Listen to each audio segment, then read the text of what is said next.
Soy Mauricio Herrera, director de Semanario Universidad, y le doy la bienvenida a su programa Puntos de Vista, en donde profundizamos en nuestros principales temas de portada de esta semana. Y en esta edición vamos a detallar acerca de cómo la vía a San Ramón colapsará en un plazo de 4 a 6 años. También le informamos de la visita que hizo el teólogo Leonardo Boff a la Universidad de Costa Rica, donde insistió en que el nuevo Papa deberá reconstruir la Iglesia Católica. Y también le informamos de que los jubilados del magisterio han protestado por el ajuste en el cálculo de su pensión que se ha hecho aquí en la Universidad de Costa Rica. Hoy nos acompaña para profundizar en este tema de la vía a San Ramón el ingeniero Alejandro Medina. Es profesor en la maestría de Ingeniería Vial del Instituto Tecnológico de Costa Rica, y también nos acompaña don Alexander Rodríguez, regidor de San Ramón por el Partido Acción Ciudadana y economista. En primer lugar, don Alejandro, cuando se hace una concesión de esta magnitud, donde se ha pasado de 250 millones de dólares a 524 millones de dólares, de acuerdo con los estándares internacionales, ¿qué deberíamos esperar los ciudadanos, los conductores, que vayamos por esa carretera de una vía en la que se ha invertido tal cantidad de dinero? Bueno, es muy importante hacer ver que todos los ciudadanos pagamos por un servicio. Y un servicio de una carretera debe ser un servicio bueno, de bueno a excelente. Por lo tanto, si nosotros estamos proyectando una carretera, la carretera debe cumplir con esos requisitos básicos. Primero, que sea económica, que sea confortable y que cumpla con una funcionalidad, ¿verdad? Y esa funcionalidad es que precisamente tenga un nivel de servicio aceptable, un nivel de servicio que sea el que requiere el país y el que requiere los ciudadanos. De acuerdo a lo que conocemos hasta ahora del contrato, ¿esta carretera estaría cumpliendo con esas condiciones? Bueno, en principio, en este momento, sí. Es decir, si la carretera estuviera en este momento en operación y estuviera lo que ellos están proponiendo, pues sí, en este momento sí. ¿Verdad? Pero se está pensando en una concesión a 30 años. Ahora, si usted me dice que si a los 30 años va a funcionar, ahí yo le digo, bueno, no lo sé, no sé si va a funcionar a los 30 años porque depende de lo que nos dan, por ejemplo, los datos que usamos para hacer proyecciones. En esas proyecciones, en un plazo de 10 años, en algunos de esos tramos, usted nos dijo en el Semanario de Universidad que ya hay algunos tramos que en un plazo de 4 años van a comenzar a tener problemas. ¿Podría profundizar, elaborar un poco más acerca de este punto? Sí, con mucho gusto. Vea, una carretera tiene, vamos a expresarlo de esta manera. Nosotros, cuando proyectamos una carretera, está en función de una capacidad, y la capacidad la da lo que tiene el carril. El carril es lo que puede dar y no puede dar más allá de lo que el carril puede dar. Entonces, un carril está establecido o está básicamente, se establece que 2.000 vehículos por hora es lo que puede esa carretera dar en un plazo, una frecuencia. Por lo tanto, si nosotros vemos lo que se está proyectando en la concesión, son 3 carriles en un sentido, 3 carriles en el otro sentido, en cuanto a San José a Alajuela. Entonces, ¿cuánto es lo que vamos a tener? Pues básicamente 6 por 2.000, que son 12.000, ¿verdad? Entonces, eso es lo máximo que puede darnos la carretera, no nos puede dar más. Y en un plazo bastante corto ya va a estar colapsando. Si nosotros agarramos el TPD, que es el tránsito promedio diario, que son números cuantificados por el CNC, ¿verdad? Revisando los números del CNC, es muy probable que en unos 4 a 6 años ya tengamos problemas serios. Don Alexander, en ese tramo. Suena extraño que una vía en la que el gobierno ha insistido en que es para el beneficio de la comunidad, sea la propia comunidad la que está diciendo un poco, no queremos que nos ayuden de esa forma. ¿Podría explicarnos las razones del descontento de la comunidad y un poco también cuáles eran las expectativas de ustedes en cuanto al cumplimiento de las necesidades o satisfacción de las necesidades que ustedes querían tener de esta carretera? Sí, gracias, don Mauricio. Bueno, efectivamente uno espera que una carretera pues cumpla con las expectativas de la ciudadanía, que logre ser eficiente, que logre pues que el traslado de las personas y los individuos pues se logre, ¿verdad? Y del comercio en general, y que se haga pues con los costos usuales y con lo que tributan los ciudadanos. Nosotros desde un inicio en San Ramón específicamente, pero se ha extendido también a todas las comunidades, voy a hablar tal vez un poquito de la experiencia de San Ramón. Nosotros desde un inicio, cuando vimos que se trataba pues, de una subsidiaria de Autopistas del Sol, ¿verdad? Que era Autopistas del Valle, que llevaba ya años sin ejecutar nada, nosotros en San Ramón hicimos una moción donde ya pedíamos, le solicitamos al gobierno que se saliera de esa concesión, que ya no, o sea, que no queríamos formar parte de ella, pero en el 2011 esta moción, algunos regidores presentaron dudas, no tenían información, entonces a partir de ahí nació la idea de llamar al señor ministro para que nos explicara. Se convocó al anterior ministro, el señor Jiménez, 2 veces, no tuvimos respuesta alguna. Estamos hablando del gobierno local, ¿verdad? La Municipalidad de San Ramón, el Consejo.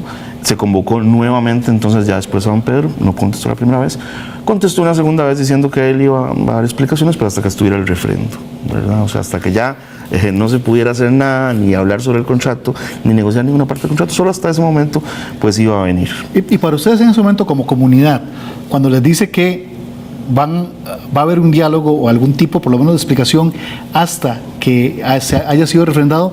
Evidentemente, cuando ya hay un refrendo, ya la capacidad de maniobra es bastante limitada.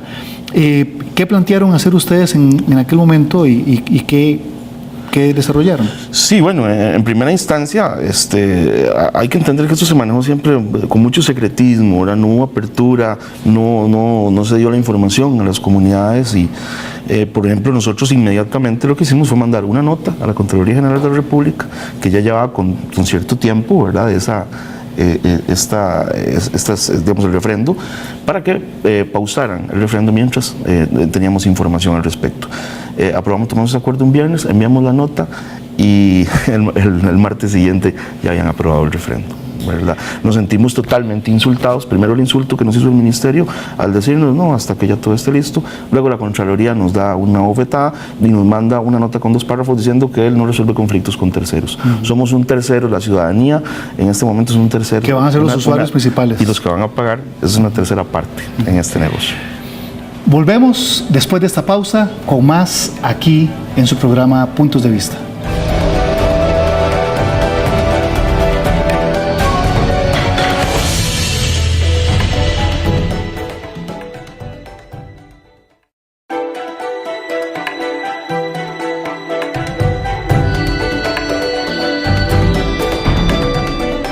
Regresamos a su programa Puntos de Vista, donde hoy estamos hablando acerca de la concesión de la carretera a San Ramón y de los posibles problemas que va a tener muy pronto debido a dificultades y problemas en el diseño. Don Alejandro, la carretera está diseñada de tal manera que primero son 4 carriles en cada dirección, luego pasa a 3 y después pasa a 2 del aeropuerto o de Manolos hacia San Ramón. Esos cuellos de botella o ese tipo de diseño se traducirá eventualmente, y en qué plazos, en problemas de congestionamiento. Bueno, vamos a profundizar un poquito ahí al respecto. En una carretera como esta, que es una carretera que tiene diferentes TPDs, que como había dicho, el TPD es un número que es lo que nos dice cuántos carros son los que pasan por ahí en un determinado momento. Entonces, vamos a tener que el TPD en la zona que va de San José hasta Alajuela es mayor que el que va, digamos, de Alajuela hasta Río Poás, y de Río Poás hasta San Ramón es menor que este tramo anterior. Entonces, en cada uno de estos tramos sí tiene que darse una transición para pasar de una cantidad de carriles más pequeño a uno más grande y así a llegar, digamos, a la cantidad máxima de carriles. Si se genera una transición adecuada con las normas, pues no habría ningún problema. El tema aquí fundamental es cuándo hay que hacerlo, es decir, cuándo hay que hacer ampliaciones. El contrato entiendo que indica que en caso de que sea necesario, pues el concesionario va a hacer las modificaciones que sean necesarias, pero eso sería como una inversión adicional. Es decir, que el costo, digamos, que en este momento está, del que se está hablando, que son 520 millones más o menos, ese no es el monto de esos cambios. Pero cada vez que comiencen a haber problemas de congestionamiento, se tienen que meter nuevos carriles y seremos los usuarios los que tendremos que pagar por ellos con aumentos posiblemente en los viajes. Exactamente, bueno, hay dos modalidades, es decir, si hay que hacer una modificación, si hay que hacer obras adicionales, de alguna manera hay que reconocérselo al concesionario. ¿Y cómo se le puede pagar? Bueno, básicamente por dos vías. Una es, o se suben los peajes, o es un pago directo que el Estado le hace al concesionario. Ese pago directo es un dinero que el Estado tendrá que ver a dónde lo consigue con otro empréstito y se le paga al concesionario para hacer ese trabajo. Don Alexander, en cuanto al monto de los peajes, que es de lo que más se ha cuestionado, y a partir de su experiencia como regidor y también de su experiencia como economista, ¿qué tan justificado está ese monto de 2.000 colones más o menos en cada dirección que se va a tener que pagar? Sí, claro, el que debió haberlo justificado fueron ellos. Debería haber habido un estudio de impacto sobre la zona. Por ejemplo, esta zona de Occidente tiene la característica de que muchísima gente trabaja en San José y en Alajuela, y específicamente lo utilizan para trabajar.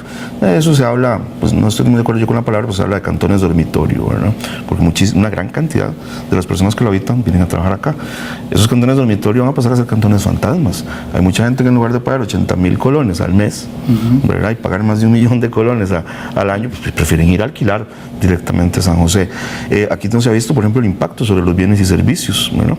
Cuando el tráiler, que tenemos el camión más pesado, va a pagar $50, ¿verdad?, en todo el trayecto, eso tiene un impacto sobre los bienes y servicios y se agrega como un costo igual que la gasolina, digamos, o que otros que utilizan a la hora de incorporarlo a los precios. Entonces, no es solo lo único que nosotros vemos mal ahí, digamos que no cualquier persona puede pagar esos peajes a ese monto. También hay cosas ahí que son tremendas, que por ejemplo se diga específicamente que no se le va a hacer nada al famoso puente de la Platina, ¿verdad?, que queda estrictamente fuera del contrato, nos parece una barbaridad. Una responsabilidad del Estado. Es como... Sí, bueno, y lo mismo, lo chistoso es que dice ahí que eso va a ser responsabilidad del Estado, que lo va a hacer a través de un tercero. Hasta dicen cómo lo van a hacer, ¿verdad? También, por ejemplo, que no pague los impuestos municipales, cuando eso solo se puede hacer por ley. Ahí están brincando olímpicamente en la ley, ya eso es una irregularidad seria. Nos preocupa también de esto, que aumenten la tarifa a las horas pico, ¿verdad? Entonces hay un mecanismo donde se pueden ir haciendo aumentos de 15% en horas pico para desincentivar, digamos, el uso. Yo creo que, digamos, esa demanda es bastante inelástica, ¿verdad? La gente normalmente no le gusta ir a ella de paseos y a cosas que puede ir en otra hora en las horas pico. Pero bueno, se está utilizando ese argumento, se va a comprobar que es muy inelástica. Supuestamente para subirlos hasta un 70%. Sí, incluso lo que plantean es como que se hace eso con el afán de impedir que haya esos congestionamientos, que la persona viaje a otras horas. Pero efectivamente, si alguien va al trabajo, no va a decidir, correcto, mejor me voy a las 4 de la mañana. Es una demanda bastante inelástica, ¿verdad? Por lo menos yo diría eso como economista. O sea, inelástica, entiéndase que la gente no tiene otra opción, ¿verdad? O sea, usted tiene que llegar a trabajar a una hora. Usted no se va a levantar a las 3 de la mañana para llegar 2 horas antes cuando no hay tráfico. Y que los aumentos van, como se lo explicaba, de 15 en 15 hasta llegar a un 70%. Hasta llegar a una sobretasa del 70%. Entonces ya ni siquiera, imagínense, no hablaríamos de 4.000 colones, colonias, sino hasta... ¿Y cómo interpretan ustedes esa conjunción de factores? Por un lado, que de acuerdo con lo que nos dice don Alejandro, de 4 a 6 años ya comenzará a haber problemas de congestionamiento, de colapso, pero que a la vez, cuando hay congestionamiento, se va a poder cobrar más, hasta un 70%, cuando uno podría pensar que ese congestionamiento se va a deber precisamente al problema de diseño. Bueno, nosotros creemos que todo esto ocurre porque obedece a intereses creados, ¿verdad? A mí me parece que son tantas las irregularidades, hay tantos problemas con los ingresos y su relación con los costos, una concesión de 30 años que se puede extender 20 años más, 50 años, eso ya ni siquiera es una obra por concesión, es una administración.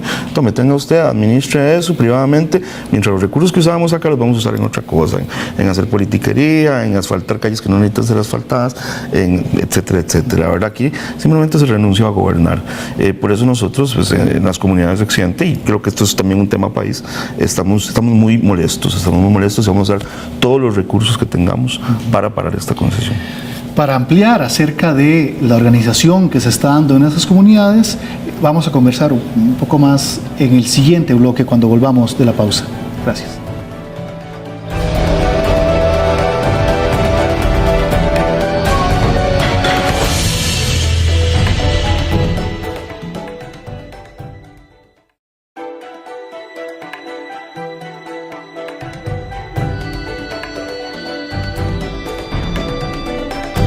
Estamos de regreso a su programa Puntos de Vista, donde en esta ocasión hablamos de la concesión de la vía a San Ramón y los problemas que se han estado revelando en los últimos días acerca de este contrato.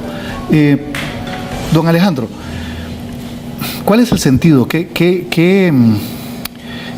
¿Cuál sería la razón, desde un punto de vista de ingeniería, de que se hace una carretera donde uno esperaría, o todos esperaríamos, que haya una mejor vialidad, menores congestionamientos, pero donde no se están ampliando o no se están poniendo nuevos carriles? Y la explicación que ha venido dando el Ministerio de Obras Públicas y Transportes es que la principal herramienta para descongestionar son los nuevos accesos que se van a hacer, que dicen que son de primer mundo y demás, y que eso va a aliviar muchísimo ese tránsito.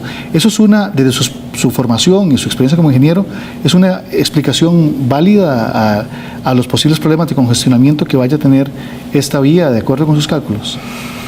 Bueno, vea, los troncales, donde vamos a tener intercambios, ¿verdad? Intercambios, para que la gente entienda, tenemos dos términos. Uno que es intersección, que la intersección no es un intercambio. La intersección es un empalme a nivel, en un mismo nivel. Un intercambio es una intersección de dos niveles. Entonces, en principio, los intercambios pueden ser de 2, 3, 4, 5, 6 niveles. En Costa Rica nosotros no tenemos más de 2 niveles en intercambios, pero si vamos a otros países vamos a ver intercambios mayores.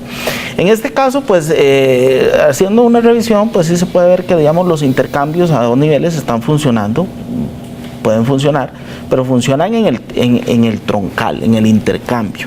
Pero la troncal, es decir, la línea principal, no tiene mejora, es decir, va a tener los 3 carriles, digamos en el caso San José de Alajuela, nuevamente, 3 carriles en un sentido y 3 carriles en el otro sentido. Y la pregunta es, ¿cuándo se va a hacer el otro carril? Los 4 carriles. De hecho, si se hicieran 4 carriles, 4 en cada sentido, pues podríamos ampliar la vida útil de la carretera. No llegaría a los 30 años, pero sí podría superar un nivel importante, podría llegar a unos 15, 18 a 20 años probablemente. Y eso le daría más vida a la carretera y permitiría que tenga un mejor nivel de servicio. ¿Y qué pasa con el tránsito que va a venir de la carretera de San Carlos, que también ya es un proyecto que está pensado, que ya hay un crédito y además se ha avanzado mucho en ese proyecto? Cuando esa carretera esté lista, el tránsito que viene necesariamente entrará también a esta vía de San Ramón. ¿Qué pasará entonces con el tránsito y con la vialidad, tomando en cuenta ese flujo que viene de esa dirección? Sí, por lo que yo entiendo, la vía de San Carlos, que sería Naranjo-San Carlos, son 2 carriles en ambos sentidos. Y en esta concesión se están dejando 1 y 1. Es decir, 4 que va de Naranjo a San Carlos y queda 1 y 1 de San Ramón hacia, digamos, Río Poás. Hay un carril adicional que es un carril, digamos, para vehículos pesados, pero no es un carril adicional, es lo que hay, ¿verdad? Entonces, en ese punto tendríamos un congestionamiento. De nuevo un estrechamiento. Sí, por supuesto. Don Alexander, con todo esto que se ha revelado en los últimos días acerca de ese contrato, ¿cuál es la organización que se están planteando las comunidades de Occidente para hacer frente a ese tema? Sí, bueno, aquí la organización ha ido muchísimo más allá del gobierno local. En realidad, el sector civil, ¿verdad? La sociedad civil se ha organizado muy bien. Se han creado comisiones para análisis técnico. Entonces, por ejemplo, hay comisiones donde están viendo la parte legal, donde hay abogados, por ejemplo, como Walter Antillón, ¿verdad? Que es un magistrado, ex magistrado que la gente conoce muy bien, que está trabajando junto con otros compañeros, con otros abogados, viendo el tema en todas sus facetas, ¿verdad? En la parte ambiental, por ahí está también, creo que está don Álvaro Zagot. Hay mucha gente que tiene mucha experiencia en ello.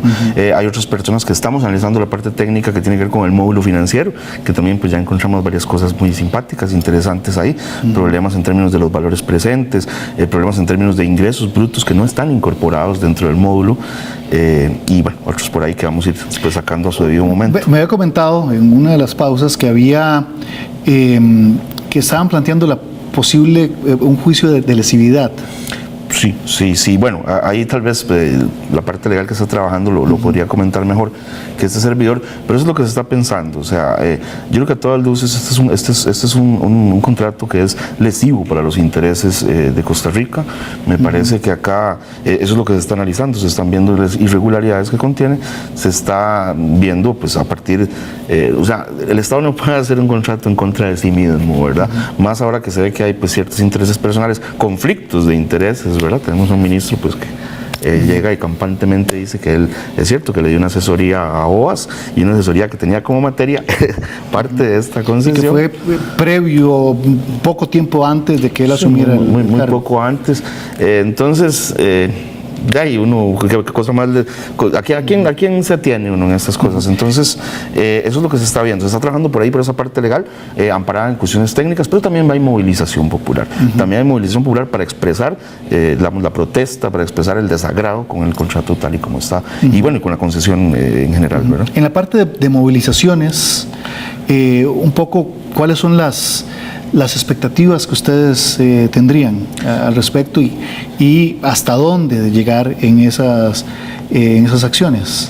Bueno, sí, como expectativas, pues lo primero es que este gobierno deje de deteriorar su imagen y que vea que aquí no está actuando bien, que aquí es el beneficio comunal, la gente, ese beneficio que ellos nos quieren, no lo queremos, o sea, no lo vemos por ningún lado y no lo queremos. Entonces es mostrar eso, es mostrar que aquí desde el taxista y el pulpero, ¿verdad? hasta los profesionales y hasta comerciantes y empresarios fuertes llegan y dicen, no, esta cosa es imposible, no vamos a ir ahí, esto es un mal negocio, esto es malo para el país. Se está organizando. Entonces, van a ser pacíficas, digamos, las movilizaciones son pacíficas, pero vamos a llegar hasta donde tengamos que llegar, ¿verdad? Aquí lo primero es mostrar efectivamente que hay fuerza y que la gente no lo quiere, no quiere esta concesión. En su parte de especialidad, en la parte económica, de acuerdo con el estudio que han comenzado a hacer del contrato, en estos momentos, digamos, ¿cuáles son las primeras conclusiones que ustedes tienen al respecto? Sí, bueno, estamos recopilando datos, sobre todo, por ejemplo, ocupamos los datos que maneja la CNC, compararlos pues más o menos con los que están usando ahí, porque hay varios ingresos que creemos que no se expresan de la mejor manera. Hay que ver las tasas también que están utilizando para el crecimiento vehicular, ¿verdad? Si yo uso una tasa de 3.6, es muy distinto si uso una tasa de, creo que de 6, han dado las últimas, si más no me equivoco, ¿verdad? Ellos están usando una tasa de crecimiento vehicular aproximadamente como a 3.6, ¿verdad? Pero la realidad, o también incluso el MOP, tiene otras proyecciones. Voy a eso, es decir, lo que generalmente se usa a la hora de proyectar es más o menos un 5%. Ahora, viendo los datos que maneja, por ejemplo, el INS en cuanto a vehículos, el crecimiento de la flotilla vehicular anda casi entre un 6 y un 7%. Entonces, usar menos de 5 es como demasiado conservador. Es como pensar en construir una casa sin tomar en cuenta los costos reales, ni siquiera las necesidades de la familia a futuro. El problema básico de eso es que si uno proyecta con números que no están muy acertados o cerca a la realidad, pues nos van a dar también números que están errados, ¿verdad? Entonces, por lo menos eso es lo que nosotros observamos, ¿verdad? Me hacía usted la observación de los números que pueden estar inflados. Sí, bueno, lo que nosotros estamos es analizando, digamos, los flujos que ellos están utilizando de efectivos para ver cuál es la utilidad. Bueno, aquí se habla de que al final del periodo van a tener cerca de más de 4.000 millones de dólares, ¿verdad? Que eso es como un 30% de la deuda externa que tenemos ahora solo de ingresos, pero, digamos, los estudios apenas están empezando un poquito. Lo que vamos a demostrar ahí es que ahí hay un beneficio excesivo, ¿verdad? Que se está obteniendo pues a costillas de toda la comunidad. Y con esta idea despedimos el programa. Les agradezco mucho su presencia y a todos los televidentes nos vemos la próxima semana en un nuevo programa de Puntos de Vista. Gracias.